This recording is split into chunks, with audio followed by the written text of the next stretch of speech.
Quels membres de la famille Black ont été expulsés et pour quels crimes? Comment une telle famille peut-elle surpasser tout ennemi en répugnance?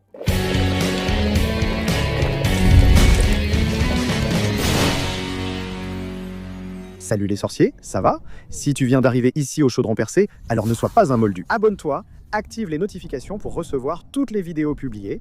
Et si tu veux contribuer d'une manière ou d'une autre à nos productions, le bouton Merci est là. Ton commentaire sera mis en avant ou tu peux devenir membre de la chaîne Merci. L'une des plus anciennes familles de sorciers du Royaume-Uni. Les Blacks n'étaient pas connus pour leur bonté, leur tolérance ou leur humanité. Ils cultivaient une vision élitiste et inflexible liée à la magie et à la lignée pour les Blacks. La valeur d'une personne dépendait de son sang, non de son caractère. Un sang qu'ils considéraient supérieur aux autres, presque sacré, et qui devait être protégé à tout prix. Cette mentalité n'était pas simplement une opinion, mais une idéologie soigneusement préservée au fil des siècles. Les armoiries des Blacks portaient fièrement la devise « Toujours pur », qui vient du français et signifie « toujours pur ». Et ce n'était pas un simple symbole de statut, mais une déclaration de principe, de valeur et de moralité. La pureté du sang était l'axe moral de la famille, le critère selon lequel les alliances étaient formées, les mariages arrangés et les personnes acceptées ou effacées. Ce n'est pas un hasard si l'arbre généalogique des Blacks, suspendu comme un monument vivant dans la maison familiale, révèle autant qu'il cache. Des noms brûlés, des visages arrachés et des silences béants trahissent le destin réservé à ceux qui ont osé aller à l'encontre des principes de la famille. Tout Black qui s'éloignait de la vision du monde de la famille, que ce soit en fréquentant des moldus ou des né-moldus, ou en s'opposant idéologiquement à la suprématie du sang, cessait d'exister. Pour la famille, ce fanatisme pour la lignée a fait de la maison des Blacks un lieu de contrôle, de surveillance et d'intolérance. L'amour était toujours conditionnel et l'acceptation dépendait d'une obéissance absolue. Et c'est justement de cet environnement que surgissent des figures très complexes, des personnages façonnés à la fois par le non-black et par la tentative d'y échapper. Ironiquement, les membres les plus valorisés par la famille Black étaient ceux dont le caractère était plutôt douteux. Certains créaient des traditions, comme décapiter les elfes de maison de la famille lorsqu'ils étaient trop âgés et avaient du mal à les servir. Certains soudoyaient le ministère de la magie avec de fortes sommes pour obtenir des distinctions comme l'ordre de Merlin. Sans compter les nombreux cas de parents qui ont mis leurs enfants à la porte dans le but d'effacer ou de nettoyer une tâche. Dans son histoire, seules 7 générations de la famille Black sont connues à travers leur arbre généalogique. Et aujourd'hui, je vais parler des membres qui ont été expulsés, purgés, extirpés de cette lignée, ceux qui ont commis des crimes impardonnables aux yeux de la loi de la famille, toujours pure. Dans la première génération, la sœur cadette de Phineas, Nigellus Black, qui fut le directeur le moins populaire de Poudlard, a subi toute la pression que la famille pouvait exercer sur elle. Isla Black est tombée amoureuse et s'est fiancée à Bobby Chance, un émoldu. Elle n'aurait pas pu commettre pire crime. Pour la famille Black, le mélange de leur précieux sang pur avec le sang d'un sorcier issu d'une famille moldue était inacceptable, une grave violation. Alors, le nom d'Isla a été brûlé de la tapisserie. Elle a été effacée comme si elle n'avait jamais existé, comme si elle avait été coupée. Le destin d'Isla Black est inconnu, mais elle a épousé Bobby Chance et a probablement abandonné ce nom. Sa famille n'acceptait pas son amour pour un émoldu, ce qui la faisait souffrir. Et probablement, elle a donné naissance à une nouvelle branche de la famille, où il y avait certainement plus d'acceptation, plus d'amour, plus de respect. Et en effaçant le nom Black de son histoire à la deuxième génération de la famille Black, Phineas, qui était le deuxième fils de Phineas Nigellus Black et qui avait reçu le même nom que son père, fut complètement arraché de l'arbre pour le grave crime d'avoir défendu les droits des moldus. Depuis que le statut international du secret magique a été mis en place, de nombreux sorciers qui se disaient de sang pur étaient contre le statut et ouvertement favorables à une guerre contre les moldus, ouvertement favorables à l'extermination des moldus. Beaucoup estimaient que les lois magiques ne devaient pas protéger les moldus.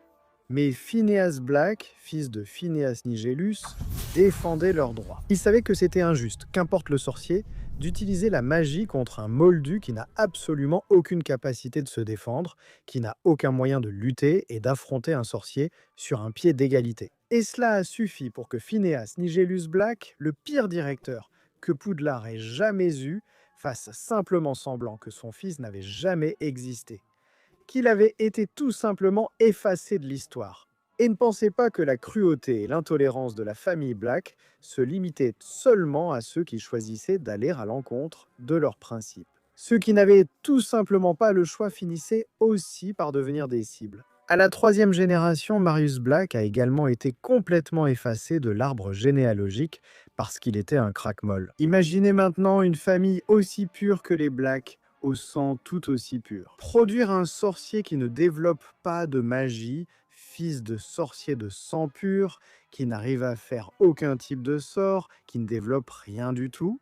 Non, ce n'est pas possible. Ce serait trop pour la famille Black. C'est un outrage, une honte, un scandale. Il est donc effacé de la tapisserie. Phineas Nigellus Black peut être fier, car son fils Cygnus Black a agi correctement. Il a effacé son enfant Crackmol de la tapisserie, contrairement à son fils Phineas qui défendait les droits des Moldus. Non, non, non, non, non, celui qui a eu l'enfant Crackmol va là et hop, il l'efface de l'arbre généalogique, il l'enlève, il l'éradique, il le purge. On ne sait pas quel a été le destin de Marius Black, mais il est très probable qu'il ait rencontré quelqu'un sans magie et qu'il ait eu une relation avec cette personne. Parce qu'il est courant que les crackmolls choisissent simplement de vivre dans le monde moldu, pour fuir les préjugés et l'oppression des sorciers. Un autre membre de la troisième génération des Black a aussi apporté la honte à cette famille si pure. La petite fille de Phineas Nigellus Black a commis le terrible crime de se marier. Pas avec un sang mêlé, pas avec un nez moldu, mais avec un sang pur qui était considéré comme un traître.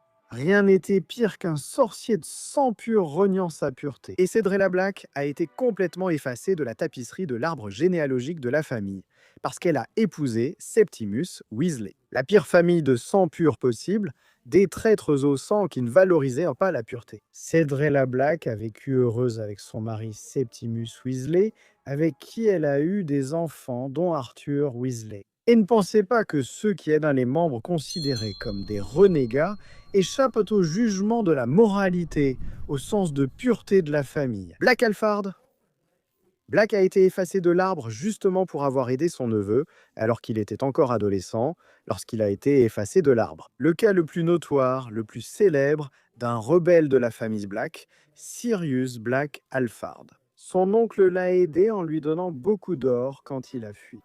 À 16 ans, Sirius Black, cinquième génération de la famille, n'a pas eu une enfance facile car il était très différent des autres. Il a rompu la tradition familiale d'aller à Serpentard à Poudlard. À 11 ans, Sirius a été sélectionné pour Gryffondor et il provoquait ses parents et sa famille avec tout ce qu'il pouvait. Tout ce qui rappelait les moldus, comme une photo de femme moldus en bikini au mur ou un vélo dans sa chambre. Sirius a vécu une enfance difficile car il était différent, en désaccord et plein de haine. Il haïssait et méprisait ses parents, au point de fuir la maison à 16 ans. À cause de cela, il a été effacé de l'arbre généalogique pour trahison. Une honte pour ses parents, avec l'argent de son oncle Alphard. Après avoir vécu chez les Potter pendant qu'il étudiait à Poudlard, à 17 ans, Sirius Black a acheté sa propre maison. Mais Sirius Black n'a pas été le seul de la cinquième génération à être effacé. Exclu de la famille, sa cousine, Andromeda Black, a également commis le grave crime de tomber amoureuse d'un émoldu, Ted Tonks, recréant ainsi les pas de son ancêtre Isla Black. Andromeda a choisi de quitter sa famille pour vivre son amour avec Ted Tonks, avec qui elle a eu une fille, Nymphadora Tonks. Et ainsi, le nom de la famille Black cesse d'exister. Il s'éteint du côté masculin, puisque Sirius Black, le dernier membre de la famille, est mort sans laisser d'héritier. Les enfants de la cinquième génération ne portaient plus le nom Black.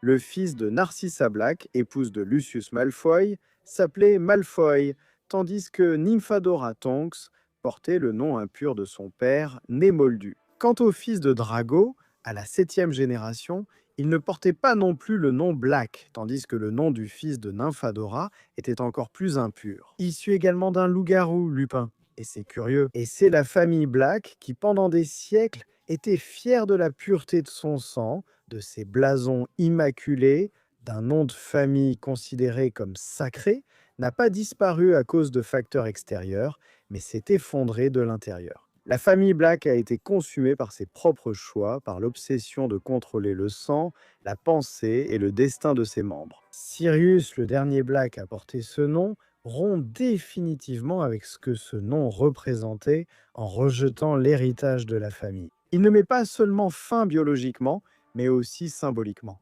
Le nom de famille Black ne survit que sur une vieille tapisserie poussiéreuse accrochée au mur d'une maison mourante et abandonnée. Ou alors dans les cris du portrait de Walburga Black qui proclamait haut et fort des idéaux déchus qui ne trouvaient plus d'héritiers. Alors voilà mes sorciers, j'espère que ça vous a plu.